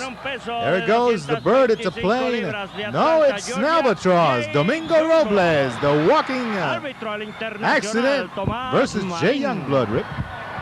The legendary Domingo Robles, a man who's a legend everywhere in the world of professional wrestling today. He's been everywhere, and it looks to me like he's had a few medallions. He's had too many. Wow. Jay Youngblood's a little confused at the unorthodox style of Domingo Robles. And the referee, the Hammer Marine. Oh, big shoulder. Jay Youngblood. Now side headlock, and there's a hair grab by Robles. Never at a loss for tricks is Mr. Robles. Referee checking to see if he's still alive. Robles wrote the book of rule breaking. Oh, there. They exchange. Oh, look at this. Robles is stuck. Now he goes down, takes a seat, and he's not paying, fans. Oh, it looks like someone who might have wandered in from the cold. He's in from the Jack in the Box, got a takeout order, and he's about to lock horns with Jay Youngblood once more. If you don't succeed, give up, Domingo. Remember, when you're thinking of Caribbean Championship Wrestling Superstars #3, you know it's going to be the best. And the best includes Domingo Robles. Well, he never met a man he didn't like, and right now He's showing some signs of wanting to be Jay Youngblood's friend, but the Indian, proud Indian from the Apache Nation, is having none of it. And Domingo Robles, the proud jabroni from the town of no. He swings and misses. Strike one. Domingo Robles back on his feet. Not for long. Shades of Billy Whitewolf. Shades of Wahoo McDaniels. Very fine tradition in the Youngblood family. And Domingo Robles trying to stain it. It'd be a feather in his cap if he could get a victory over the Indian chief. Gouging at the eyes of Jay Youngblood. Proud Indian champion. Of course, Domingo. Proud founding father of Fajardo. Well, now you see the true nature of Domingo Robles. He'll do anything to win a match. And that includes gouging the eyes.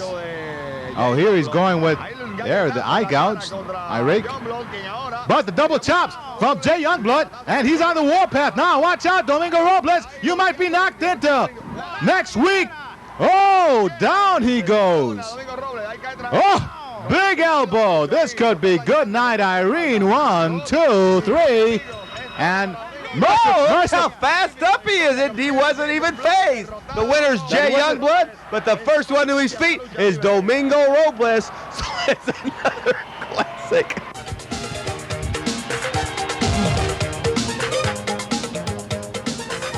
Well, Rip, when you told me you had friends in high places, I never imagined it'd be Chicky Starr. How high is he?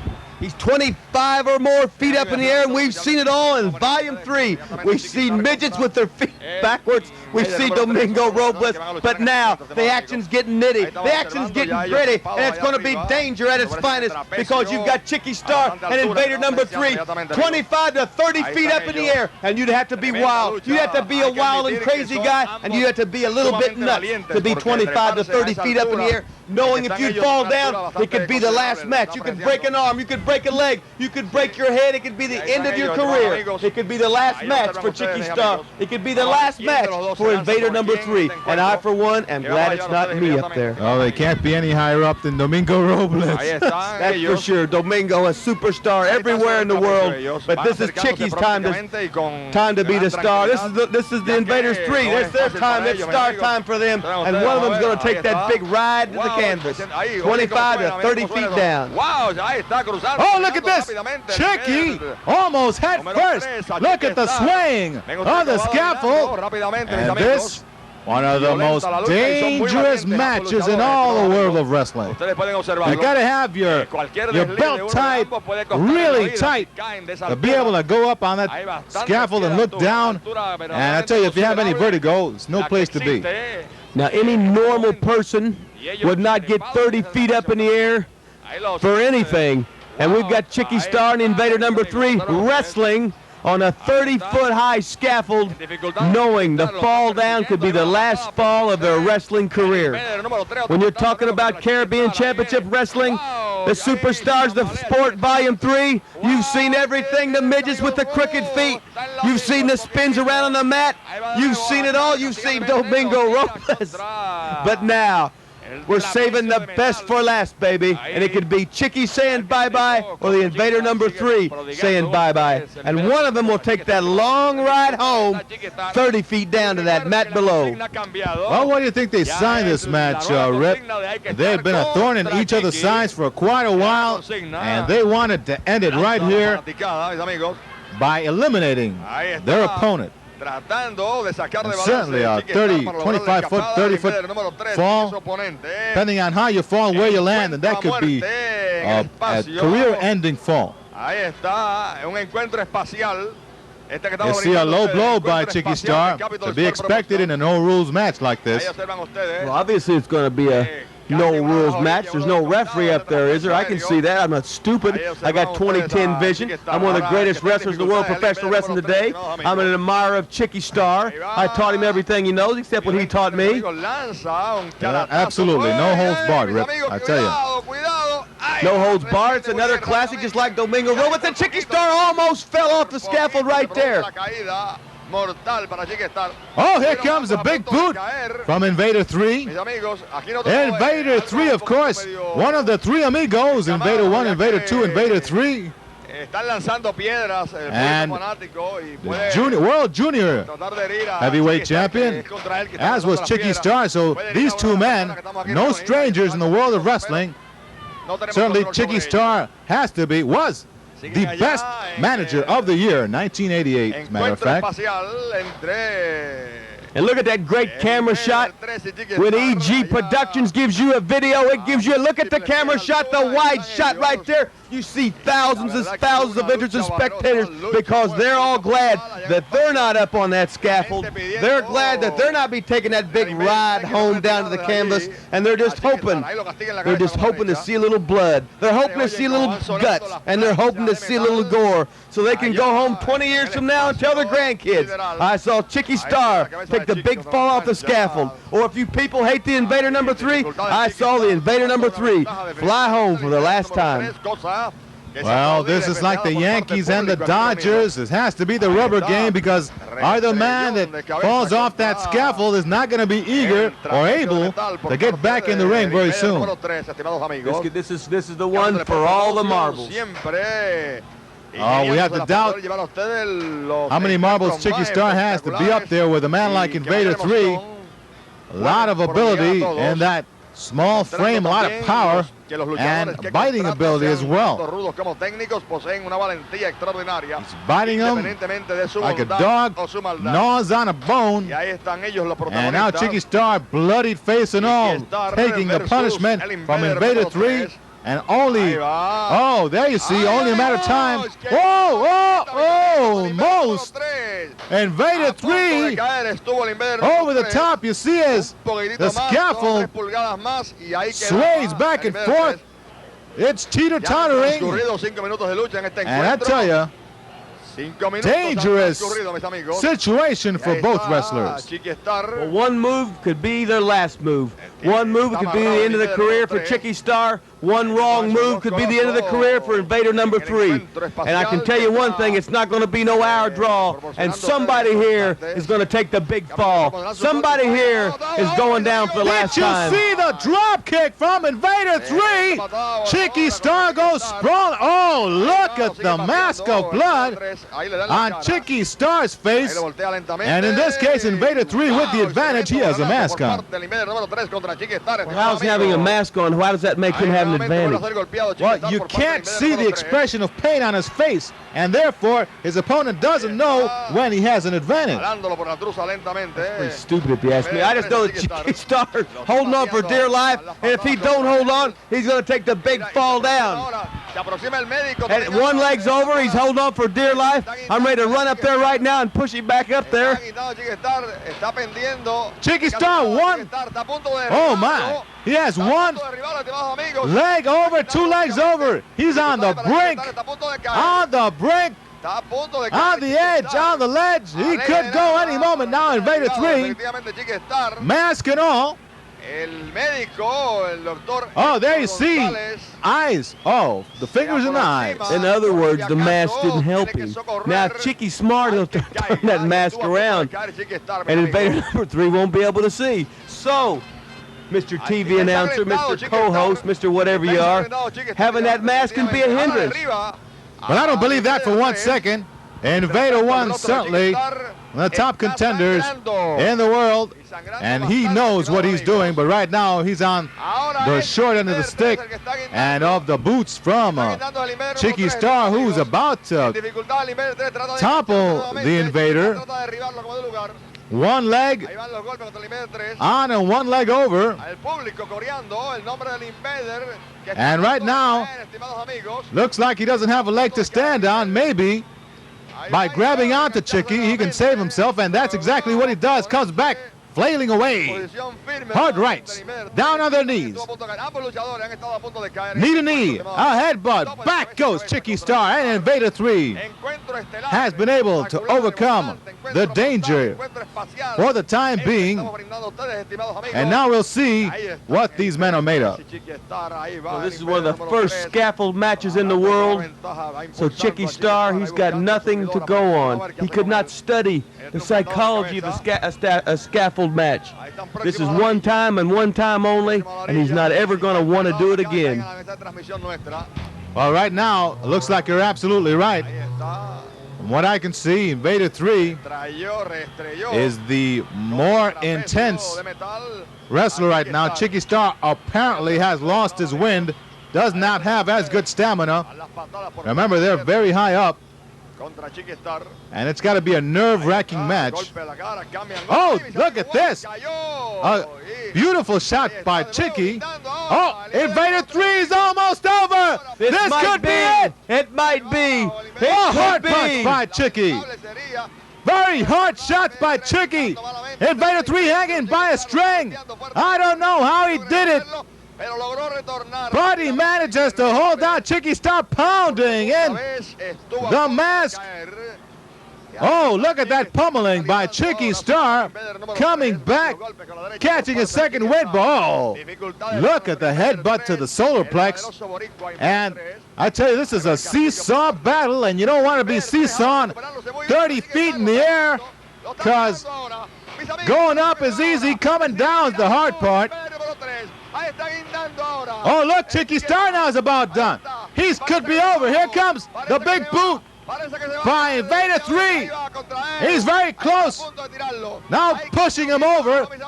Invader 3, of course, has to be careful he doesn't go over at the same time, because not only would he lose the match, but you take a nasty splash down anywhere below that ring on the hardwood floor. Oh, my. Look at that suplex. Well, it's stupid. Invader 3 looks like he's trying to pin Chicky. The object's not the pinning. The object's to throw the man off the scaffold. That's the way you win the match. But Invader 3, he's not smart like Chicky. And I'm predicting, and I've never lost a prediction in my life, that Chicky Starr is going to be victorious today in this scaffold match. Oh, well, you're putting your record on the line. I myself looks like Invader 3 is in better shape at this point, but oh, look at this. Invader 3 trying for the body slam, but Chicky blocks it. Oh, my, he's trying to throw him right over. This could be it. Either man could go. Oh, Chicky Starr with the eye rake gets out of a very precarious predicament. Well, anything goes. We mean gets out of it with an eye rake. There's no disqualification. There's no rules. This is a fight to the finish. This is a fight to see who the toughest man is. This is like a back alley brawl, and the object is to throw the man off the 30-foot high scaffold. There's no, don't get on Chicky Starr for sticking his finger in the guy's eye. You didn't get on the Invader when he was busy sticking his fingers in Chicky's eyes, biting him, kicking him, scratching him. Well, I guess you're right. There are no rules in this match, no referee, as you can see. There's no ring, as a matter of fact, except 25 feet below. And neither man wants to visit the mat at this point, because it could be like diving into a glass of water. Something's got to give. And I know that bloodied as he is, Chicky Starr does not want to be the loser in this match. We can only wonder what condition Invader 3 is in, because we cannot see his face. We cannot see his expression. We cannot see what's behind the mask. You're always hitting on the mask thing. Who cares what's going on if we can see his face or not? The only thing that matters is that Chicky Starr is going to keep kicking him right now. He's going to fall down. He's going to. Oh, there he is! By the fingertips. This is could be it. All Chicky's got to do is step on his fingers. Keep stepping on his fingers. No, Chicky, don't walk away. Chicky thought he's over. Chicky thought he fell. What a mistake by Chicky Starr. He's waving to the crowd. He didn't see Invader 3 holding on. The crowd's going wild. Invader 3 is coming up the the side of the pole. Chicky Starr may have made the worst mistake in his wrestling career. He thought he'd won this match. Meanwhile, Invader 3 is coming up the side. Oh my, what a big surprise Chicky Starr is gonna get when he sees the face, the mask of Invader 3. Chicky Starr not trying to find a way to go down. He thinks he's won this match. Oh my, he must be dizzy from the attack. Remember, he's bloody and battered. He doesn't realize it, but there it is, the nastiest surprise of his life. Back comes Invader 3, hard rights to the jaw. Chicky's reeling. Chicky might not know what's happening. Oh, look at that. The veteran comeback by Chicky Starr, and I can't believe it. I can't believe this match. I'm stunned. No kidding, you're stunned. Invader 3's tried every trick in the book.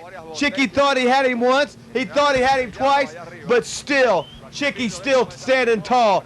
And the match is still not over, and I'm still saying Invader 3 is going to go down. He's going to go down for the count because nobody can last that long in the scaffold. And my man Chicky, he better spend some time doing some pull. Look at this.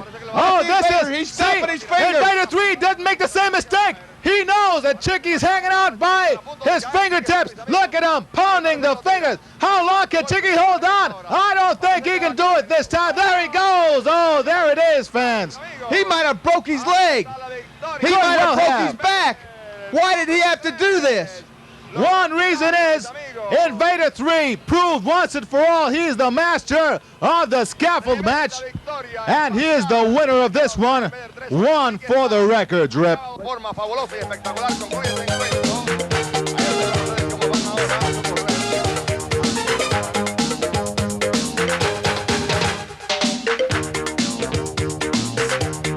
what a fall from grace, ladies and gentlemen. But I'll tell you what, I'd like to thank you for being with us for this fantastic Superstars of the Caribbean #3. I don't need to thank you, I know. Hey, get out of here, you little wimp. I'm the host around here.